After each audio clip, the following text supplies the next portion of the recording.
The encounter with the three kings. Alex had always been drawn to the occult and the mysterious. Late-night internet forums became his playground, filled with stories of paranormal experiences, strange rituals, and games said to invite the unknown. One night, he stumbled upon a post discussing the Three Kings ritual, a game supposedly capable of opening a door to another dimension or offering a conversation with something beyond this world. The idea hooked him immediately. He spent days researching the rules and preparation involved. The instructions were precise and demanded unwavering commitment. 1. Find a quiet, windowless room, preferably a basement. 2. Set up 2 mirrors facing each other, with a chair in the middle. The mirrors represented the queen and the fool, while the person sitting in the chair was the king. 3. Place a lit candle on the floor next to the chair, along with a bucket of water and a cup in case the candle extinguished during the ritual. 4. Perform the ritual at 3:33 a.m., the supposed witching hour when the veil between worlds was thinnest. Alex's parents were away for the weekend, and he figured their basement, cluttered with old boxes and dusty furniture, would be the perfect place. On the night of the ritual, he spent hours preparing everything meticulously. The mirrors stood tall on either side of the central chair, reflecting each other endlessly. He placed a large candle beside him on the floor, its flame casting faint, eerie flickers against the walls. The bucket of water and the cup sat within arm's reach, as the instructions advised. The basement was silent, save for the faint hum of the refrigerator upstairs. At exactly 3:30 a.m., Alex dimmed the basement lights and lit the candle. His phone, placed on the floor, displayed 3:33 a.m. It was time. Sitting in the chair, he felt an overwhelming sense of anticipation and fear. The instructions had warned against looking directly into the mirrors, for they supposedly acted as portals, showing things from the other side. The reflections, however, were right at his periphery, impossible to fully ignore. At first, nothing happened. He sat there, eyes forward, staring at the faint outline of his own reflection in the darkened room ahead. He tried to keep his mind calm, remembering that he was in control. But after a few minutes, something shifted. The temperature dropped noticeably, the kind of cold that makes your breath feel heavier, though no windows were open. Then, the voices began.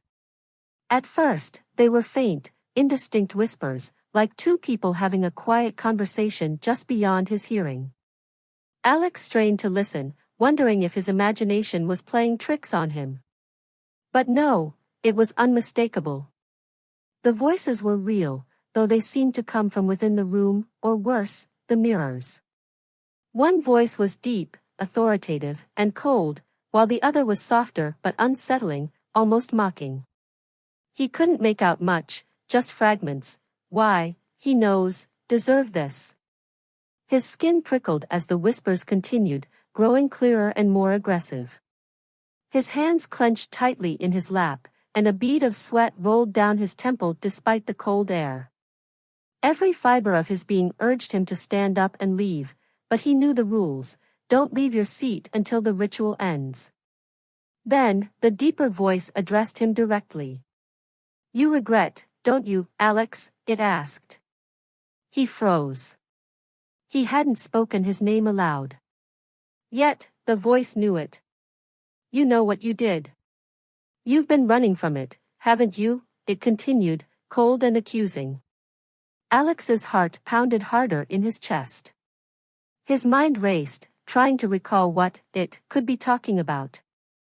But even before the thought fully formed, a memory surfaced, an event from years ago that he'd long buried. A close friendship he had ruined with a betrayal. He had shut that part of himself away, convinced it was behind him, but now this disembodied voice was dredging it back up. You never apologized, it hissed. You let him fall. Alex's mouth went dry. He felt nauseous. The voice seemed to be mocking him, dragging out every painful detail. His peripheral vision caught something, a shadow moving in the mirror to his right, a figure that seemed hunched, almost too dark to be his reflection. Suddenly, the other voice, the one with the mocking tone, spoke. This one was lighter, almost gleeful.